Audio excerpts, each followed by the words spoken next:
Sorry, video cut ஆயிடுச்சு இடையிலேயே. Second வீடியோவா போடுறோம். Please continue. தேங்க்யூ. சோ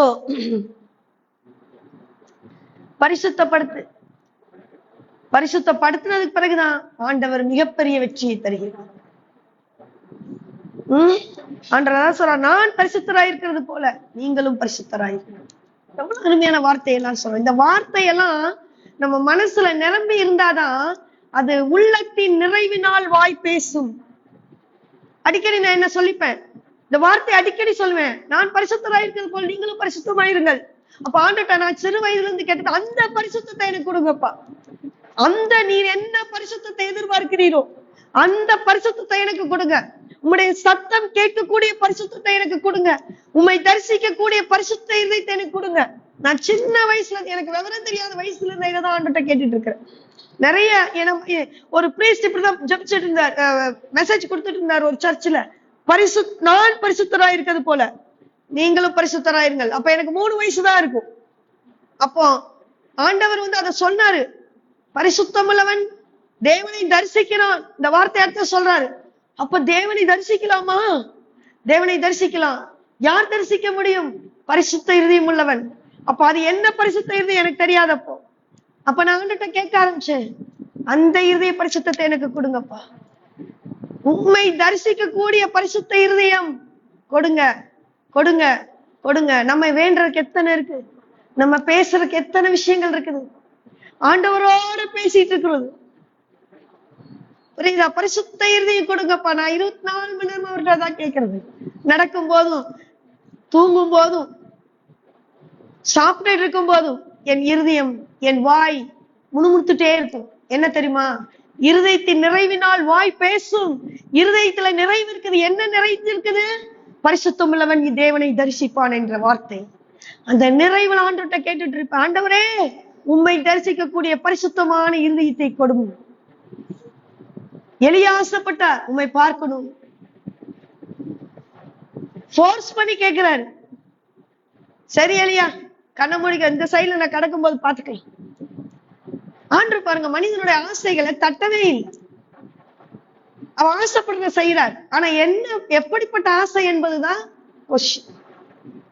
எதற்காக ஆசைப்படுகிறாய் என்பதுதான் கொஸ்டின். எலியாவோட ஆசை நியாயமான, தேவனையே தரிசிக்கணும்னு ஆசைப்பட்டார். அப்ப அந்த அளவுக்கு அவர் தன் வாழ்க்கையை பக்குவப்படுத்தி, தேவன் விரும்பும் பரிசுத்தத்தை பெற்றுக்கொள்ள கொள்ளவில்லை என்றால் நித்திய ஜீவனுக்குள் பிரவேசிக்க முடியாது. யாக்கோபு 3:14 சொல்லுது, உங்கள் இருதயத்தில் கசப்பான வைராக்கியத்தை, எப்பவுமே இதுதான் சொல்லிட்டு இருக்காங்க பைபிள். எத்தனை முறை சொன்னாலும் அதுதான் சொல்றாங்க. ஆனா நம்ம தான் கேட்கறது.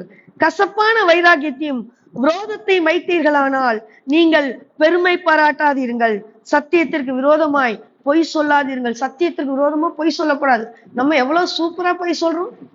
சத்தியத்துக்கு விரோதமா நிறைய பேர் பொய் சொல்லணும். ஆண்டவர் என்னோட பேசினாருப்பா, ஆண்டவர் என்னோட பேசினாரு. எவ்வளவு விரோதமான பொய், எவ்வளவு விரோதமான பொய். ஆண்டவர் என்ன காமிச்சாரு, இதுதான் வீடுன்னு காமிச்சாரு. எவ்வளவு விரோதமான பொய். ஆண்டவர் எனக்கு இதுதான் செய்யணும்னு காமிச்சாரு. எவ்வளவு விரோதமான பொய், சத்தியத்துக்கு விரோதமான பொய். ஒரு நல்லது செய்ய மாட்டோம், ஆனா சர்ச்சில் முதன்மை பிளேஸ்ல இருக்கும். எவ்வளவு விரோதமான, சத்தியத்துக்கு விரோதமான பொய். நானே சரியில்லை, நான் சண்டே கிளாஸ்ல போய் ஸ்டூடெண்ட்ஸ் சொல்லி தந்துட்டு இருந்தேன். எவ்வளவு சத்தியத்துக்கு விரோதமான பொய், எவ்வளவு விரோதமான பொய், எவ்வளவு விரோதமான பொய் பேசிட்டு இருக்கோம்.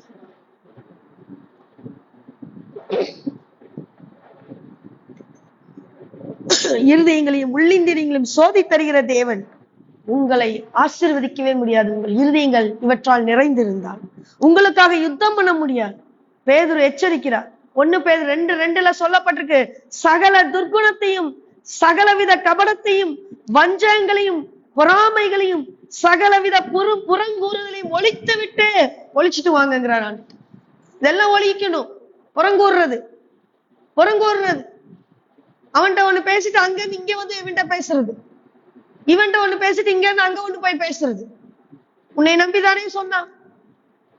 முதலாவது தீயது பேசுறவங்க கிட்டயே நம்ம நிக்க கூடாது. சர்ச்சை முடிஞ்சா இன்னைக்கு எங்க சர்ச்ல எல்லாம் முடிஞ்சா ஒரு கூட்டம் கூடி அடுத்தவனை பத்தி பேசுறதே பொழப்பா போச்சு. சர்ச்சை முடிஞ்சா அதே நிறைவான எண்ணங்களோட வீட்டுக்கு வரணும். என் தகப்பன் எவ்வளவு அருமையான நன்மை செய்தார், என் தகப்பன் எனக்கு எவ்வளவு செய்திருக்கு, உங்களுக்கு என்ன செய்யல. 2 கால் கொண்டு நடக்கிறது எவ்வளவு பெரிய விஷயம் தெரியுமா? இந்த கால் இல்லைன்னா நீங்க எப்படி இருப்பீங்க? சாகுற வரைக்கும் நம்ம சரீரத்துல குறைவில்லாமல் இருப்பது எவ்வளவு பெரிய கிருபை, எவ்வளவு பெரிய கிருபை.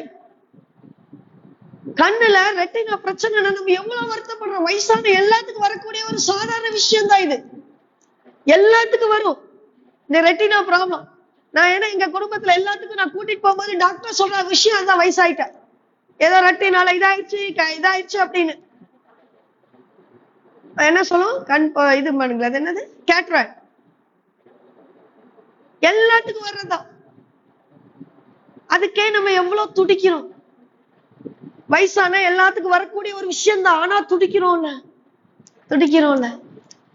எவ்வளவு வலிக்குது ஹாஸ்பிட்டல் போயிட்டு. அப்ப ஆண்டவர் நம்ம இவ்வளவு சுகமாய் வைத்திருக்கிறாரு, எவ்வளவு நன்றி சொல்லணும். இந்த நன்றி சொல்றதுக்கு இருதயம் வருதா? குறை சொல்றதுக்கு இருதயம் வருது. பரலோகத்தில் இருந்து வருகிற ஞானமோ முதலாவது சுத்தமுள்ளதாயும், பின்பு சமாதானமும் சாந்தமும் இணக்கமுள்ளதாயும், இரக்கத்தாலும் நற்கனிகளாலும் நிறைந்ததாயும், பட்சபாதம் இல்லாததாயும், மாயமற்றதுமாய் இருக்கும். இதுதான் பரலோகத்திலிருந்து வர ஞானம். 2 கொரிந்தியர் 5:10 சொல்லிருக்குது, சரீரத்தில் அவனவன் செய்த நன்மைக்காவது தீமைக்காவது தக்க பலனை அடையும்படிக்கு நாம் எல்லோரும் கிறிஸ்துவின் நியாயாசனத்திற்கு முன்பாக வெளிப்பட வேண்டும். சரீரத்துல பாத்துக்கோங்க, நல்லா பாத்துக்கோங்க, சரீரத்துல அவனவன் செய்த, ஓடாதீங்க வசனத்தை நல்லா உள்வாங்குங்க. சரீரத்துல அவனவன் செய்த நன்மைக்காவது தீமைக்காவது அதுக்கேத்த பலனை அடையும்படிக்கு ஆண்டவருக்கு முன்னால நியாயாசனத்துல இருக்கும்போது நம்ம நின்னாகணும். நியாய தீர்ப்பு ஞாபகம் வச்சுக்கோங்க. பிரசங்கி 3:17 சகல எண்ணங்களையும் சகல செய்கைகளையும் தேவன் நியாயம் தீர்ப்பார். பிரசங்கி 12:14 பாருங்க, ஒவ்வொரு கிரியையையும், கிரியைனா செயல்கள், ஒவ்வொரு கிரியையையும் அந்தரங்கமான ஒவ்வொரு காரியத்தையும் நன்மையானாலும் சரி தீமையானாலும் சரி தேவன் நியாயத்திலே கொண்டு வருவார். நீங்க நினைச்சிட்டு இருக்கீங்க யாரும் பார்க்கல, ஆனா நியாயத்துக்கு வரும். நாம் எவ்வளவுதான் நடிக்கலாம். கிறிஸ்டியன் சர்ச்சில் ரொம்ப நல்லவங்களாட்ட வேஷம் போடலாம், சர்ச்சில் எல்லாத்துக்கும் உதவுற மாதிரி வேஷம் போடலாம், ஆனா ஒரு நாள் நியாயத்துக்கு வரும். 2 பேர் 2 நாள் அழகா சொல்லப்பட்டிருக்கு பாருங்க. பாவம் செய்த தூதர்களை தேவன் தப்ப விடாமல், தூதர்களையே தப்ப விடல தேவன், அந்தகார சங்கிலிகளாலே கட்டி நரகத்திலே தள்ளி நியாய தீர்ப்புக்கு வைக்கப்படுகிறார் ஒப்பு கொடுத்து தூதர்கள். அப்ப நானும் நீங்களும் ஏமாத்துறோம். எந்த சக்தியுமே இல்லாத மனுஷர்கள் நம்ம. யோசிச்சு பாருங்க. அதான் ரோமர் 6:19 கடைசியில சொல்லுவாங்க, உங்கள் அவயங்களை நீதிக்கு அடிமைகளாக ஒப்புக்கொள்ளுங்கள். எத்தனையோ பாவத்துக்கு அடிமையா ஒப்பு கொடுக்குறீங்க உங்க அவயங்களை. கையை பாருங்க தேவையில்லாத பேசுது, நாக்கு பாருங்க தேவையில்லாத பேசுது, கையை தேவையில்லாத, காலு பாருங்க தேவையில்லாத ஆண்களோட நிக்கிறதுக்கு ஓடுதா இல்லையா? அதுக்கெல்லாம் அடிமையா அவங்க இதயத்தை கொடுக்குறீங்களே. பவுல் சொல்றாரு, உங்கள் அவயங்களை நீதிக்கு அடிமையா ஒப்பு கொடுக்க மாட்டீங்களா? எவ்வளவு வெளிப்படுத்தின விசேஷம் பாருங்க. வெளிப்படுத்தின விசேஷம் 22:11 அநியாயம் செய்கிறவன் இன்னும் அநியாயம் செய்யட்டும், அசுத்தமாயிருக்கிறவன் இன்னும் அசுத்தமாயிருக்கட்டும், நீதி உள்ளவன் இன்னும் நீதி செய்யட்டும், பரிசுத்தம் உள்ளவன் இன்னும் பரிசுத்தமாகட்டும். புரிஞ்சுதா? தெரிஞ்சுதா? எவ்வளவு அருமையா ஆண்டவர் சொல்றாரு பாருங்க. எவ்வளவு அருமையான வார்த்தை. உங்களுடைய நீதிக்கு தக்கதாக, உங்களுடைய செயல்களுக்கு தக்கதாக நியாயத்தை சரீரத்திலே நீங்கள் செய்த நன்மையோ தீமையோ ஆண்டவர் வரும்போது நியாயத்திற்கு முன்பாக நியாய தீர்ப்பிலே நீங்கள் நிற்க வேண்டும். அதனால இன்னையிலிருந்து நீங்க ஒரு முடிவெடுங்க ஆண்டவருக்கு முன்னால. தகப்பனே இருதயத்தின் நிறைவினால் வாய் பேசும். இந்த இருதயம் நிறைஞ்சிருக்கட்டும். எதுல நிறைஞ்சிருக்கணும்? இனிமே இந்த இருதயத்துல முடிவெடுக்கணும். என்னுடைய கைகள் எந்த கையினால எந்த தீங்கும் செய்யக்கூடாது. என்னுடைய கண்கள் இச்சையான காரியத்தை பார்க்க கூடாது. என்னுடைய நாவுகள் தேவையில்லாத விஷயத்த பேசக்கூடாது. என்னுடைய கால்கள் பாவம் செய்யற கூட்டத்தோடு இன்ட்ரெஸ்டிங்கா பேசுறதுக்கு ஓடக்கூடாது. இப்படி நமக்குள்ள உறுதி எடுத்து ஆண்டவருக்காக வைராக்கியம் கொண்டு நிற்கும் போது கர்த்தர் உங்கள் சத்தத்தை கேட்பார். நீங்கள் கர்த்தருடைய வார்த்தையை கேட்பீர்கள். புரியுதா? நம்ம கர்த்தருடைய வார்த்தையை கேட்கணுமா வேண்டாம்? ஆசை இருக்குதா இல்லையா? பரிசுத்த வேணுமா வேண்டாமா? பரிசுத்த இன்னையிலிருந்து கேள்வி உண்மை தரிசிக்கக்கூடிய பரிசுத்த. இதனாலதான் உங்க இறுதியை நினைச்சிருக்கு.